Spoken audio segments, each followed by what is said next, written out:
নমস্কার, মোহনপুর অনিতা স্কুলের পক্ষ থেকে সকলকে অভিনন্দন। আজকে আমি তোমাদের যে ক্লাসটা করাতে চলেছি সেটা হলো সপ্তম শ্রেণীর 4.2 অঙ্কগুলি। সপ্তম শ্রেণীর 4.2 অর্থাৎ এই অঙ্কগুলির সমাধান, এগুলিকে সমাধান করো, এই অঙ্কগুলো আমি তোমাদের করানোর চেষ্টা করছি।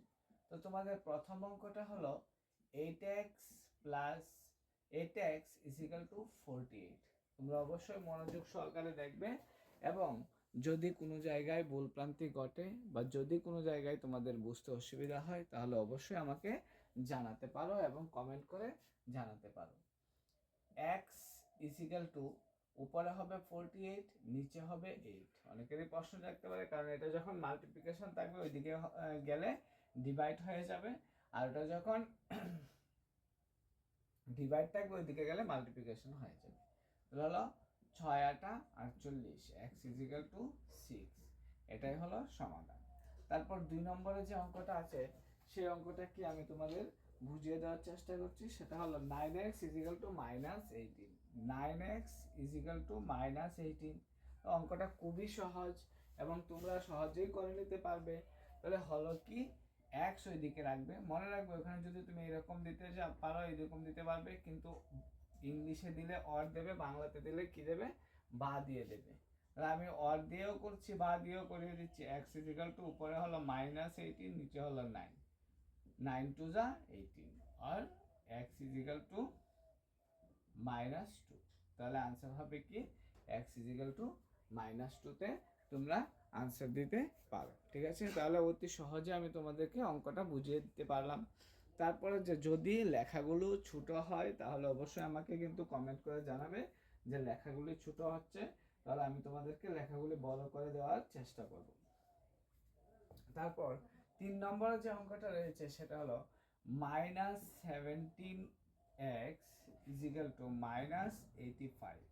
ঠিক আছে, তাহলে হলো কি, -17 আর হলো -85, বোথ সাইডে মাইনাস আছে, প্রথমেই কেটে নিতে পারো, কিন্তু তারপর আমি লিখে তারপরে কাটবো। 17x ইজিক্যাল টু -85 হলো মাইনাস মাইনাস বোথ সাইডে কাটা হয়ে গেল। তাহলে 85 নিচে হলো 17, 5 17 85। ঠিক আছে, x ইজিক্যাল টু 5। আর যদি তোমরা এটা করতে অসুবিধা হয় তাহলে রাফে একটু করে নেবে, গুণটা করে নিলেই তোমাদের সেটা ক্লিয়ার হয়ে যাবে। তারপর 4 নম্বরে যে অঙ্কটা রয়েছে সেই অঙ্কটা হলো, আমি তোমাদেরকে বোঝানোর চেষ্টা করছি, তোমরা অবশ্যই কিন্তু মনোযোগ সহকারে বুঝবে এবং না বুঝলে কিন্তু অবশ্যই আমাকে জানাবে। 4 নম্বরে যেটা রয়েছে সেটা হলো x/14 ইজিক্যাল টু -4। ঠিক আছে, যাই সংখ্যা দেওয়া থাকুক তোমরা এটা কি আছে, ডিভাইডে আছে, ওইদিকে গেলে মাল্টিপ্লিকেশন হয়ে যাবে। তাহলে হলো x ইজিক্যাল টু -4 ইন্টু 14। তাহলে x ইজিক্যাল টু, এবার বাংলাতে যদি দেয় তাহলে বাংলাতে বা দেবে, আর ইংলিশে দিলে অর দেবে। x ইজিক্যাল টু -60, 4 4 16 16 6, 4 1 4, আর 1 5 56। ঠিক আছে, বাংলাতে আবার 4 4 16 6, আর 4 4 আর একটা 5 হয়ে গেল। তারপর হলো কি, 5 নম্বর যে অঙ্কটা সেটা হলো 16x প্লাস 3 ইজিক্যাল টু 35। তাহলে আমাকে কি করতে হবে, দেখো ওর দিয়ে করবে 16x ইজিক্যাল টু 35 -3। তাহলে অর দিয়ে তুমি 16x ইজিক্যাল টু 32। তাহলে অর দিয়ে করবে x ইজিক্যাল টু 32/16। তাহলে 16 2 যা হলো 32, x ইজিক্যাল টু 2 হয়ে গেল অঙ্কটার আনসার। তাহলে তোমরা অতি সহজে করে নিলে অঙ্কটা। তারপর যে অঙ্কটা সেটা আমি তোমাদেরকে বলছি না, 5 নম্বরে যে অঙ্কটা রয়েছে সেটা হলো দেখো 3x -7, সেটা 6 নম্বরের অঙ্ক। 3x -7 is equal two -25। ঠিক আছে, 3x -7 ইজিক্যাল টু -25। তাহলে তুমি অর দিলে প্রথমে 3xটাকে ওইদিকে রাখবে আর ওটাকে সাইড চেঞ্জ করবে, আর সাইড চেঞ্জ করলে মনে রাখবে সবসময় প্লাসটা মাইনাস হয়, মাইনাসটা প্লাস হয়। এই জিনিসটা তোমাদেরকে অবশ্যই জানতে হবে, না হলে একটা প্লাস মাইনাসের জন্যও কিন্তু অঙ্কটা ভুল হয়ে যেতে পারে। তাহলে 3x ইজিক্যাল টু প্লাসে মাইনাসে, ঠিক আছে? তাহলে 7 8 9 10 11 12 13 14 15 8, তাহলে হয়ে গেল 18। কিন্তু মনে রাখতে হবে যেহেতু মাইনাসের চিহ্নটা বড় আছে, বড়টার আগে চিহ্ন মাইনাস, সেই জন্য আমাকে মাইনাসই দিতে হবে, ঠিক আছে? তাহলে অল লিখে 3x রাখবে না, শুধু x রেখে দাও, ওইদিকে -18/3, 3 6 দা 18, তাহলে হয়ে গেল x = -6। যারা বাংলার মাধ্যম রয়েছে তারাও করতে পারবে, যারা ইংরেজি মাধ্যমে আছে তারাও অতি সহজে অঙ্কটা করে নিতে পারবে, কারণ আমি কখনো কখনো ইংরেজিতে কি হবে সেটাও বলে দিচ্ছি। তার পরবর্তী যে অঙ্কটা সেটা হলো কি, দেখো 7 নাম্বারে কি রয়েছে, 11x + 8 = 7x + 28। তাহলে তোমাকে কি করতে হবে, আগে বোথ সাইডে একরকম সংখ্যাগুলিকে এক সাইডে নিয়ে আসতে হবে, মানে সাইড চেঞ্জ তোমাকে করতে হবে। সাইড চেঞ্জটা কিভাবে করবে, 11x - 7x, তাহলে হবে 28, ওইদিকে চলে যাবে -8। তাহলে তোমরা অতি সহজে এটা করে নিলে, 11 7 8 9 10 11 7 8 9 10 11, মানে 4x চিহ্ন যেহেতু বড়টার আগে আছে মাইনাস, সেটা মাইনাসই থাকবে, এটা হলো 20। তাহলে x = উপরে 20, নিচে হবে 4, 4 5 যা 20, x = 5। এটাই হলো তোমাদের আনসার।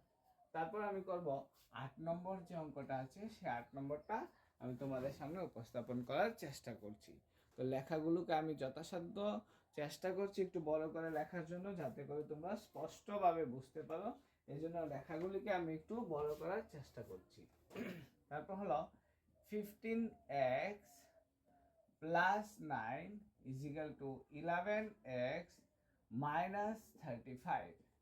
তাহলে হলোটা কি দেখো, 15x + 9 = 11x - 35। তাহলে দেখো ওর দিয়ে লাগবে 15x - 11x = -35 - 9। তাহলে আমরা যদি অতি সহজ বিষয়গুলি না বুঝি, তাহলে কঠিন অঙ্কগুলো অনেকেই প্রশ্ন করে, দাদা ওই অঙ্কটা কিভাবে হবে, ওই অঙ্কটা কিভাবে হবে। অর্থাৎ আমাদেরকে আগে বেসিক যেগুলো, এই বেসিকগুলোকে বুঝতে হবে। অর্থাৎ যেরকম ধরো তোমাদেরকে এক্সগুলোকে এক সাইডে আনতে হবে, তারপর খালি সংখ্যাগুলিকে আরেক সাইডে নিতে হবে। এবার আনার জন্য আমাকে কি করতে হবে, প্লাস থাকলে ওটাকে মাইনাস করতে হবে, মাইনাস থাকলে ওটাকে প্লাস করতে হবে।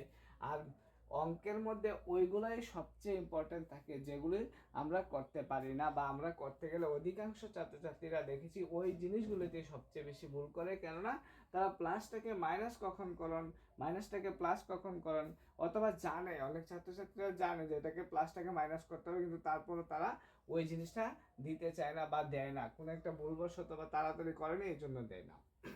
15 থেকে 11 চলে গেলে 12 13 14 15, তাহলে হলো 4x = -5 6 9 10 11 12 13 14 14 দেখো এটা মাইনাসে মাইনাসে প্লাস হবে, ঠিক আছে, 44।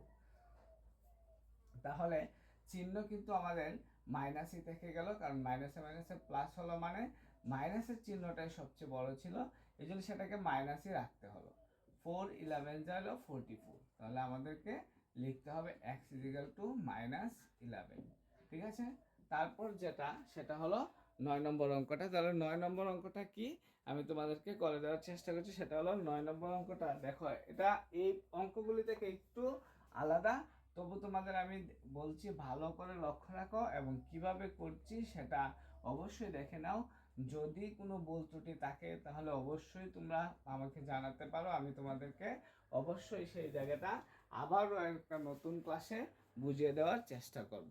আর যারা কমেন্ট করবে তাদের কমেন্ট তো আমি অবশ্যই পড়ি, এবং পরবর্তী ক্লাসে তাদের নামগুলো আমি উচ্চারণ করে বলে দেবো তারা কোন জায়গাগুলি বুঝতে পারেনি এবং সেই জায়গাগুলি আমি বোঝাতে পারলাম কিনা। 3 দুগুণে 6, 6x - 3 1 যা 3 প্লাস 7x = আমি কখনো কখনো ইংরেজিতেও বলছি, আবার কখনো কখনো বাংলাতেও বলছি, এই জন্য বলছি যাতে ইংরেজি মাধ্যমে যারা আছে তারাও বুঝতে পারে এবং বাংলা মাধ্যমে যারা আছে তারাও বুঝতে পারে। তাহলে দেখো আর 6x প্লাস 7x, এটা কিন্তু সাইড চেঞ্জ হয়নি, এই জন্য চিহ্ন মানে যে চিহ্নটা রয়েছে সেই চিহ্নটাও আমাদের চেঞ্জ করতে হবে না। 2 9 মাইনাসটা ওইদিকে গেছে, +3 হয়ে গেছে। তাহলে দেখো 6 আর 7 7 8 9 10 11 12 13, ঠিক আছে। 13x ইজিক্যাল টু 29 থেকে চলে গেলে 26, 3 চলে গেল, তাহলে 26 থাকবে। তাহলে দেখো ওটা কিন্তু মাইনাসের চিহ্নটা বড় থাকবে, কারণ মাইনাসের আগে ওটা কি আছে, মানে বড় সংখ্যাটার আগে মাইনাস আছে। x ইজিক্যাল টু -26/13, 13 2 যা 26, তাহলে হলো কি x ইজিক্যাল টু -2। তোমরা অতি সহজেই অঙ্কটা বুঝে গেলে। তারপর যে অঙ্কটা রয়েছে সেটা হলো 10 নম্বর। আমি করছি 10 নম্বর অঙ্কটা। দেখো আস্তে আস্তে কিন্তু আমরা কঠিনের দিকে যাচ্ছি। তাহলে 10 নম্বর অঙ্কটা দেখো ওই সবগুলি অঙ্ক থেকে একটু আলাদা। 5 into x minus 3 plus 4 into 2x minus 6 equal to 0, ঠিক আছে। দেখো ওই দুটো অঙ্ক থেকে কিন্তু, বা এতক্ষণ আমরা যে অঙ্কগুলি করলাম ওই অঙ্কগুলো থেকে কিন্তু ওইটা একটু আলাদা। তাহলে এটা আলাদা হলে আমাদেরকে আগে কি করতে হবে, দেখো আগে আমাদেরকে ব্র্যাকেটের কাজটাকে করতে হবে। তাহলে ব্র্যাকেটের কাজটা কিভাবে করব, দেখো 5x minus 3 5 15 plus 8x minus 4 6 24 equal to 0। তাহলে ওটা একই সাইডে রয়েছে, তাহলে আমরা আগে এক্স গুলোকে একসঙ্গে আনবো, ঠিক আছে। তারপরে আমরা এই সংখ্যাগুলিকে, যে সংখ্যাগুলি রয়েছে সেই সংখ্যাগুলিকে বোথ সাইডে পাঠিয়ে দেবো উল্টা দিকে। তাহলে উল্টা দিকে পাঠালে আমাকে কি করতে হবে, সেগুলিকে মাইনাসটাকে প্লাস করতে হবে, ওখানে মাইনাস আছে মাইনাসটাকে প্লাস করে নিতে হবে, প্লাস করে আমরা সেটাকে ওই দিকে পাঠিয়ে দিলাম। তারপর দেখো 5x আর 8x, 8 9 10 11 12 13, 13x হয়ে গেল ইজিক্যাল টু 24 আর হলো 15 আমাদেরকে কি করতে হবে, যোগ করতে হবে। 5 4 হলো 9 আর 2 1 3 39। তাহলে x ইজিক্যাল টু উপরে হবে 39, নিচে হবে 13, 3 13 হলো 39, x ইজিক্যাল টু 3, মানে 3 13 39 হয়েছে, ঠিক আছে। অবশ্যই অর দিয়ে দেওয়ার চেষ্টা করবে, কারণ অর দিয়ে দিলে ভালো, আর না দিলেও কিছু হবে না, প্রথম দুই একটাতে দিয়ে দিয়েছো। তারপর আমরা করব 11 নম্বর অঙ্ক। তাহলে 11 নম্বর অঙ্কটা কি দেখো না, 11 নম্বর অঙ্কটা হলো দেখো এটা আর একটু কঠিন, আগেরটা থেকে একটু আস্তে আস্তে আমরা বলছি কঠিনের দিকে যাচ্ছি। 13 into 2x minus 1 plus 13 into 2x sorry অঙ্কটা ভুল তুলেছি, 13 ইন্টু 2x প্লাস 5, ঠিক আছে, 2x প্লাস 5, আর ওইদিকে হলো equal to 11 into 3x plus 4, 11 into 3x plus 4। তাহলে আমি আবার বলছি অঙ্কটা দেখো, 13 into 2x plus 5 equal to 11 into 3x plus 4। তাহলে সেই অঙ্কটা আমরা করার চেষ্টা করবো। দেখো বোথ সাইডে রয়েছে, ঠিক আছে, বোথ সাইডে থাকলে কি হলো আমরা এভাবেই করবো। 13 দুগুণে 26x plus 5 13 65 equal to 33x plus equal to 44। তারপর দেখো আমাদেরকে কি করতে হবে, সাইড চেঞ্জ করতে হবে, অর্থাৎ সাইডটাকে আমরা চেঞ্জ করলে আমাদের কি করতে হবে, দেখো সাইডটাকে আমাকে চেঞ্জ করতে হবে। চেঞ্জ করলে আমরা কি করব, 26x minus 33x is equal to 44 minus 65, ঠিক আছে। তাহলে হলো কি দেখো 33 26 27 28 29 30 31 32 33 হলো আমাদের মাইনাস 7x, আর ওদিকে আমাদের এটাকে মাইনাস করতে হবে, চিহ্ন বড়টার মাইনাস আছে, হলো কি 1 এটা হলো 2 মানে 21, ঠিক আছে। 5 থেকে 4 চলে গেল 1, 6 থেকে 4 চলে গেল হলো 2, বোথ সাইডে মাইনাস আছে, এখানে কেটে নিতে পারো। x ইজিক্যাল টু উপরে হবে 21, নিচে হবে 7, 3 7 21, x ইজিক্যাল টু 3, ঠিক আছে। এই ছিল আমাদের প্রথম 11টা অঙ্ক। তো আমি প্রথম 11টা অঙ্ক চেষ্টা করেছি তোমাদের সামনে খুবই স্পষ্টভাবে বুঝিয়ে দেওয়ার জন্য, এবং প্রত্যেকটা অঙ্ক একদম ক্লিনভাবে বুঝিয়ে দেওয়ার চেষ্টা করেছি। তারপরও যদি তোমরা যারা বুঝতে পারোনি তারা অবশ্যই কিন্তু আমাকে কমেন্ট করে জানাতে পারো। সবাই ভালো থাকবে, এবং পরবর্তী ক্লাসের জন্য অবশ্যই কিন্তু আমাকে কমেন্ট করে জানাবে। নমস্কার।